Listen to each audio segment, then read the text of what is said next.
¿Qué no entiendes? Es pura matemática. El castellano es más útil que el valenciano porque lo hablan 500 millones de persones más. Parlem de la fal·làcia del nombre global de parlants. Una fal·làcia és l'aplicació incorrecta de la lògica en el raonament d'una argumentació.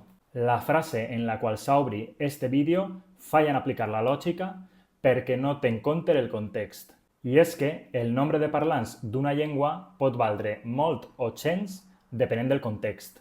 Per exemple, el mandarí, en quasi 1.000 milions de parlants, la llengua més parlada al món, és molt menys útil per viure a Espanya que el romanx, la llengua romànica parlada per poc més de 50.000 persones al cantó suís dels Guissons, ja que quina hora és es diu 现在是几点？ en mandarí, impossible d'entendre per a parlants de llengües romàniques, mentre que es diu cheurae en romanx, molt més intel·ligible per a parlants d'altres llengües romàniques.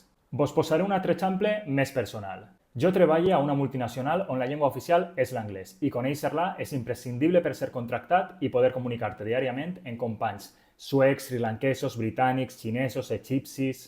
El castellà, en canvi, per molt que qui pague la meva nòmina siga la filial espanyola de l'empresa, no és un requisit.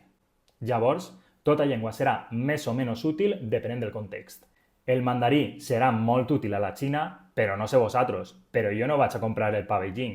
Jo vaig a comprar el pa al forn del meu barri, on tot el personal entén el valencià i alguns inclús el parlen.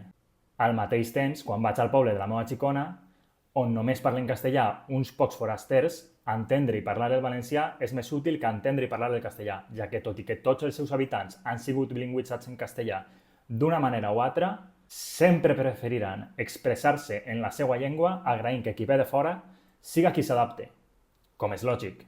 Que també seria millor deixar de tractar a la gent com xifres i començar a valorar la identitat, en este cas lingüística, de tot el món, independentment del nombre de parlants de la llengua que parle.